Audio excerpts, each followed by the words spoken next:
Alrighty, here we are in round 2, or 3 rather. I learned something from round 2. Being control player, I tend to play possibilities more than the board.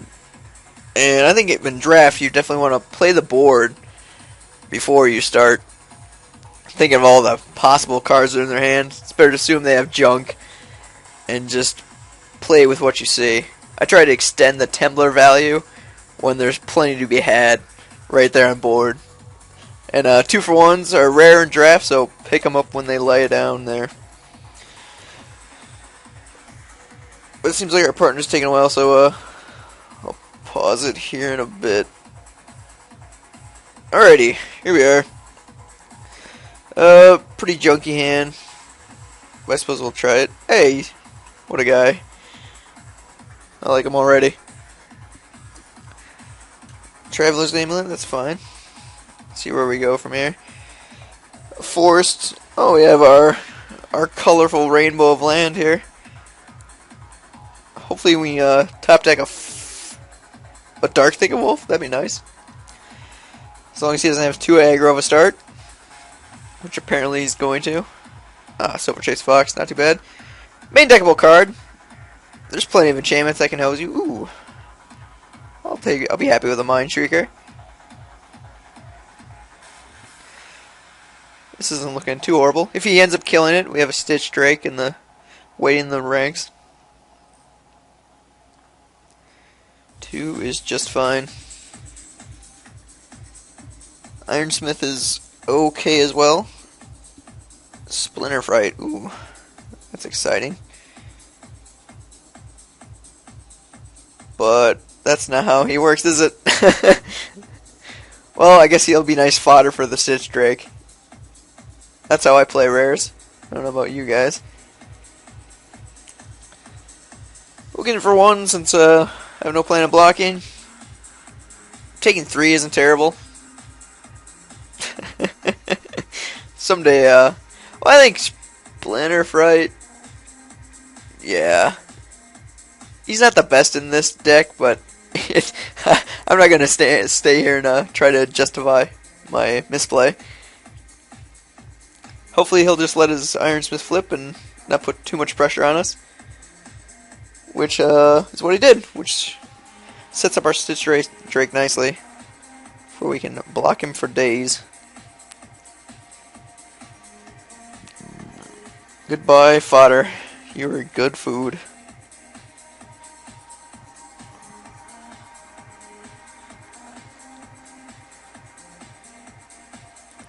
I wonder if Mind Shrieker could be a constructed playable card. Ooh. Well, getting hit for 8 is never a good thing, but I think we're in decent shape. Still have our Gnaw of the Bone. We just gotta fill up the yard to make it valuable. But as long as he doesn't have any more tricks, I think we'll be able to pull out of this just fine. And I think it's better to leave our Shrieker on defense here. We can't get aggressive with 7 life and him with 5 on board and playing red with, you know, plenty of burn spells that can take us out. No trick.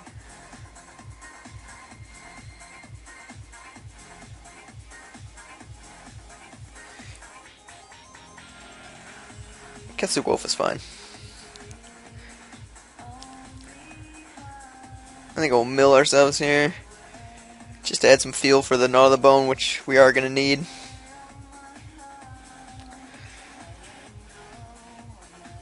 And I guess trotting out a Charmbreaker Devils here, and you know, alchemy every turn. It's very helpful. That'll bring our Gnaw into the value range in no time. No reason not to get in for 1.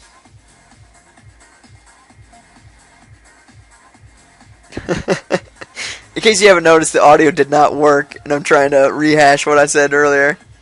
So my mouse isn't really interacting with my conversation points. suppose I could, I don't know. If you guys use Skype, have you ever had your audio cut out? Maybe I bumped my headset mid-recording.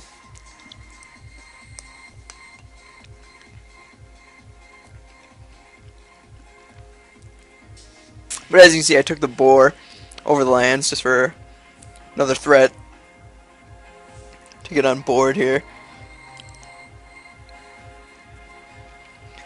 Yeah, I tried to dupe you there. Pretend like I was actually playing the game, which I am not. But I believe what I was saying at this point was trying to just max out Shrieker next turn. And maybe have the possibility to inflate them all the way up to 16 points worth of damage. I mean, if you take an average of 3 mana costs, which is a bit generous in this case, you get up to 13 damage with 4 activations.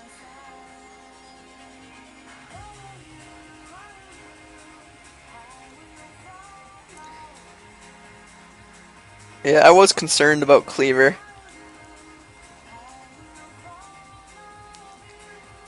Which I was gonna chump block. Or no, I was gonna double block with the Drake and the Boar. But as you can see, he kinda wimps out on that trade.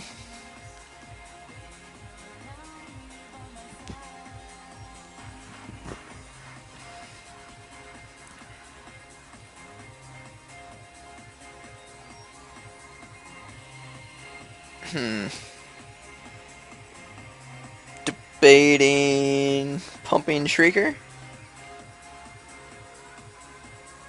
But no, that's not the proper play. I should definitely Alchemy here. I want more answers than trying to get in damage, especially with his life gain element. I'm glad I think like myself.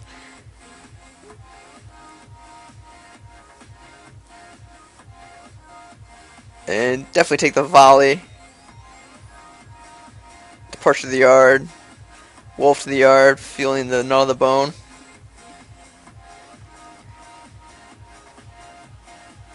And we can activate once. Yeah, that'll work just fine.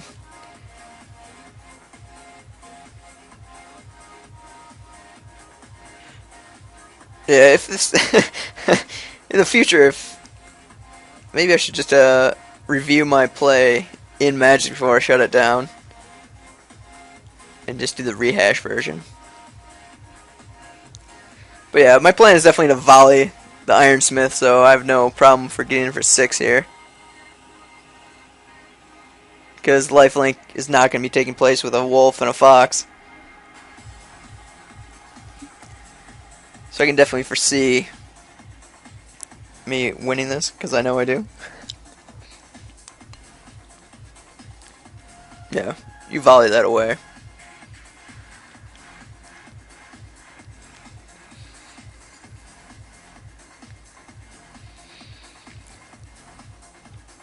It just comes down to diversity of threat.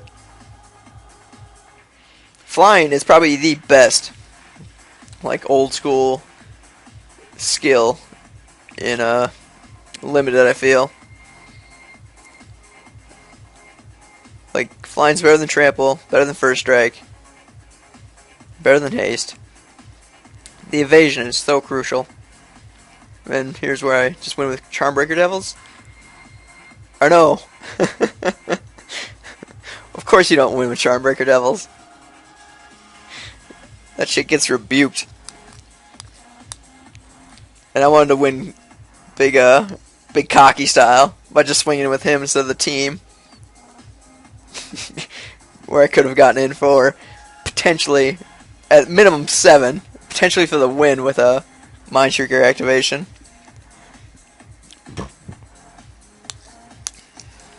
But who wants to win fast when they can win in style, huh?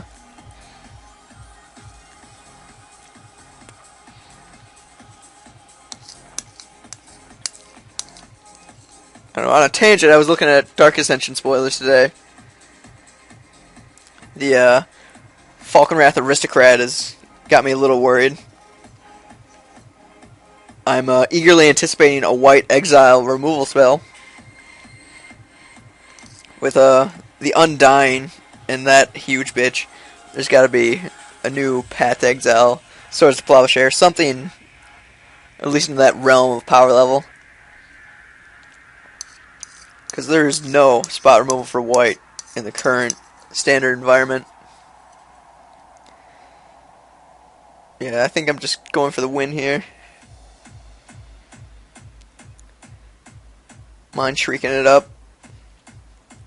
A card I was impressed with throughout the limited, or this draft.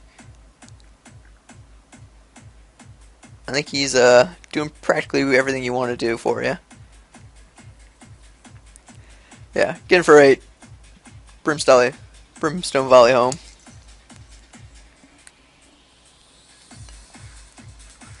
Sideboard options.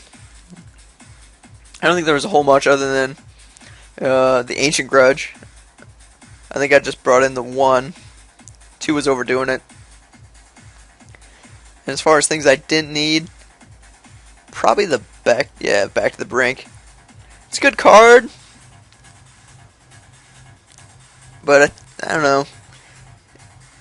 It did win me that first game, but it's pretty clunky and slow, and it's kind of I think it's a win more. If you play properly, you don't need that card. Or maybe I keep it over the Pilgrim? Because I've been playing so improperly. Yeah, Pilgrim's definitely more of an aggro card where this deck did not turn out to land.